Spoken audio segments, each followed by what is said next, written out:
What is going on, everyone? Welcome back to Behind the Arc Basketball on YouTube. In this video, I'm going to talk about the top 10 college basketball transfers eligible for the 2020-21 college basketball season after sitting out last season back in 2019-20. All 10 of these players are looking to make an instant impact on the court with their next program. So get started here with a list at number 10. Number 10 is Jared Bynum. He's a 5'10" point guard, a sophomore from St. Joseph's, and he committed to the Providence Friars. So I predict that Bynum's going to be a low-key, solid addition for Ed Cooley's squad that'll shine in Providence. He has a chance to play for the Friars for 3 seasons, given that he's only a sophomore. Bynum's got a bright future ahead of him in Friartown. He should be a great leader for the program for the next 3 seasons if he happens to finish with his degree at PC. Bynum's a point guard that'll be able to step in and fill the role of graduate Lawan Pipkins, as Bynum averaged 11.3 points per game and 4.5 assists per game during his freshman season at St. Joseph's. He had 3 games with 8 assists during his freshman season, also had a career-high 9 assists against Davison. When point guard Lamar Kimball missed 10 games back in 2019 due to injury for St. Joe's, Bynum stepped up and rose to the occasion during those 10 games as he averaged just under 6 assists per game. Bynum scored a career-high 23 points against Temple, which happened to be an NCAA tournament team back in 2019 during Fran Dunphy's final season as a head coach for the Owls.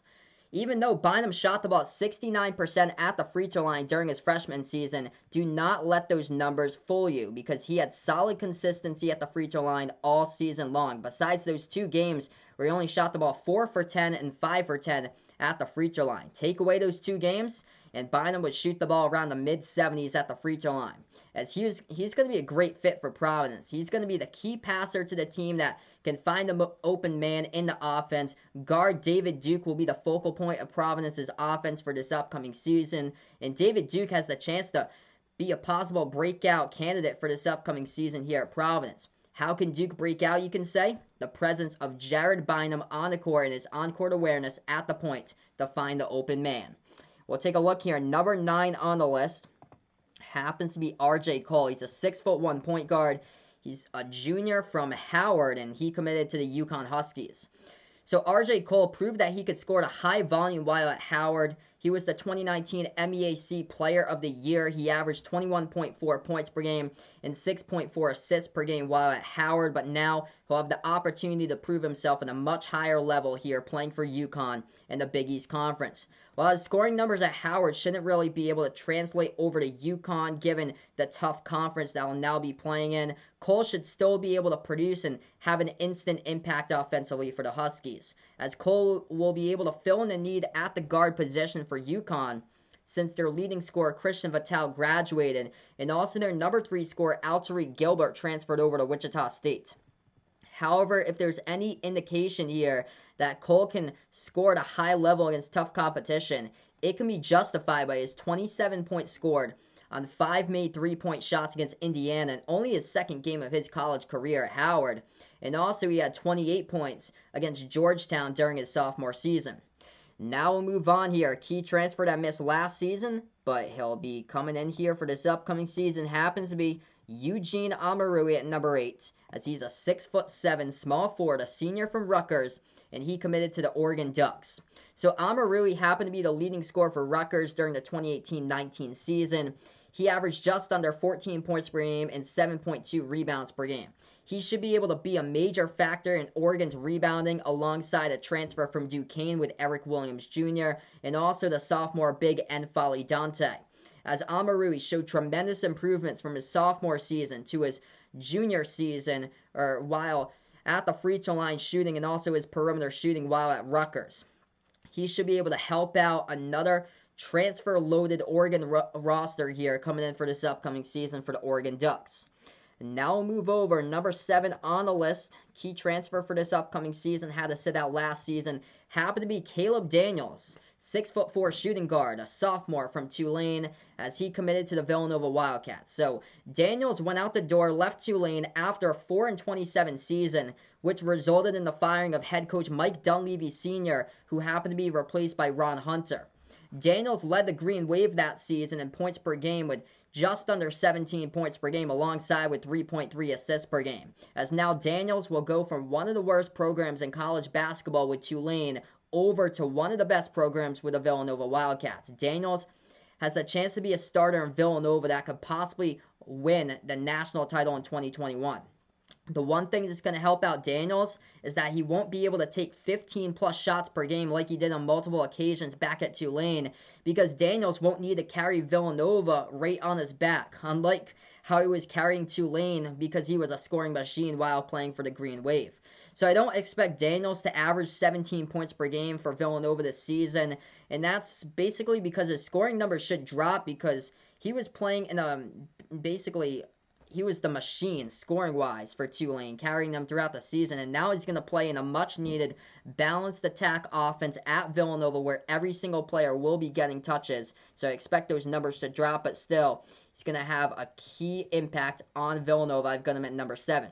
Number 6 here, for another transfer, as we go right back over to Oregon at the forward position once again. Number 6, Eric Williams Jr., 6'6" forward. He's a junior from Duquesne. He committed to the Oregon Ducks. So Dana Allman once again stocking up in the transfer portal, as we will look at another forward with Williams here that should have an instant impact for the Ducks.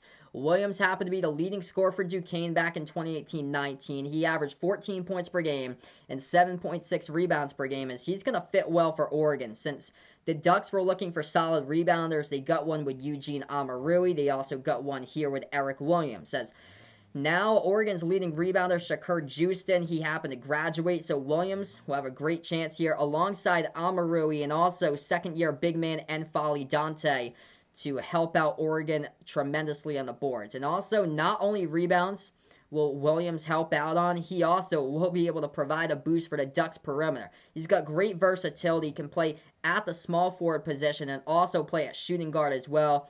And Williams had a career-high 40 points alongside 7 made three-point shots against St. Louis, as he should be able to help out tremendously in an already loaded perimeter from behind the arc with guards Will Richardson and Chris Duarte back for the Ducks. Now we'll move on here, number 5, for a key transfer that missed last season that had to sit out but's coming in for this upcoming season. Happens to be Justice Sewing. He's a 6'7" small forward, a junior from California, and he committed to the Ohio State Buckeyes. So Sewing was Cal's leading scorer, leading rebounder back in the 2018-19 season. He averaged 14.3 points per game while snagging in about 6 rebounds per game. He also racked up just under 2 steals per game as well. As Sewing is not really a great three-point shooter, but he is a tremendous defender. He had multiple games with 3 steals in them. He also had a career-high 5 steals against USC. As Sewing can score inside the low post, he can also defend really well also, and he's going to be a great addition to the Buckeyes here to fill the need with the losses of the 2 Wesson brothers at forward with Caleb and Andre Wesson. Now we'll move over, number 4 on the list. A key transfer that had to sit out this past season, but coming in for this upcoming season, happens to be Joel Ntambwe, a 6'9" forward. He's a sophomore from UNLV, and he committed to the Texas Tech Red Raiders. So Joel Ntambwe happens to be the older brother of the number 1 recruit in the class of 2021, Jonathan Kuminga. Kuminga reclassified to the class of 2020, though, as Ntambwe averaged 11.8 points per game, 5.5 rebounds per game in 2018-19 for UNLV. He is a cluster of Texas Tech transfer acquisitions for the Red Raiders, which also includes Marcus Santos Silva from VCU, Mac McClung from Georgetown, and Jamarius Burton from Wichita State. As Ntambwe should be able to come into Lubbock, help out the Red Raiders tremendously for this upcoming season on the boards, alongside Santos Silva once he passes his summer classes for this upcoming season. Now we'll move over here. Number 3 on the list happens to be David Jenkins. He's a 6'2" shooting guard, a junior from South Dakota State, as he committed to UNLV. So Jenkins averaged just under 20 points per game, shot the ball at a solid 45.3% from three-point range during the 2018-19 season. So even though Jenkins was averaging just under 20 points per game, he was, however, not the leading scorer for South Dakota State, as Mike Dahm put up a whopping 25.3 points per game for the Jackrabbits back in 2018-19. Jenkins has proved that he can score at a high level against tough competition, as he made a career-high 10 3-point shots alongside 34 points against Omaha, and also he had a career-high scoring points with 35 points alongside 8 made three-pointers against Memphis as well, which happens to be tougher competition than a mid-major team. So Jenkins also managing to score 19 points in the 2019 NIT against the NIT champ, the Texas Longhorns. During his freshman season, though, Jenkins, he also happened to score against power conference teams, so he can produce at a high level. 23 he dropped against Iowa, 22 against Ole Miss, 31 against Colorado here, so producing at a high level offensively. Not a problem for Jenkins. He is number 3 on the list for a key transfer for this season that sat out. Now we're down to 2 here. 2 players, key transfer, 6'9" power forward at number 2, sophomore from Marquette, committed to Michigan State, happens to be Joey Hauser, the younger Hauser brother, who averaged just under 10 points per game and 5.3 rebounds per game, also as well shooting the ball just under 43% from three-point range. So Joey Hauser struggled scoring-wise towards the end of the season for Marquette back in 2018-19, but he was a great player towards the middle part of his season that he did play back in 2018-19, as Hauser scored a career-high 21 points against Xavier, shot the ball 5 for 6 from behind the arc. And head coach Tom Izzo is going to have a great impact here with Joey Hauser on the court that should be able to help out significantly shooting-wise, rebounding-wise for this upcoming season for Michigan State. The Spartans lost their leading scorer Cassius Winston to graduation. Hauser, a huge pickup in the 2019 offseason for Michigan State, should be able to contribute right away offensively and defensively for the Spartans. Now we have 1 player left here on the list, as that happens to be the older Hauser brother at number 1, 6'8", power forward, senior from Marquette, Sam Hauser, who committed to the Virginia Cavaliers. So the older Hauser, Sam Hauser, was named second team All-Big East in 2019 for Marquette. He averaged just under 15 points per game while having 7.2 rebounds per game, shooting the ball just over 40% from three-point range. He was among one of the best free throw shooters as well in college basketball, as he shot the ball 92.4% from the free throw line. Sam Hauser should be able to come in, fill the void of Mamadi Diakite, the leading scorer for Virginia this past season. And also the Cavaliers lost their leading rebounder, Braxton Key, to graduation as well. So Hauser is going to come in, help out Virginia tremendously on the board. And Virginia had a ton of trouble scoring this past season as well. Shooting the 3 ball was a struggle. And I got a fun fact here by CBS Sports college basketball analyst John Rothstein, is that Virginia only made 173 point shots as a team last season. Sam Hauser made 88 three-point shots 2 years ago while at Marquette.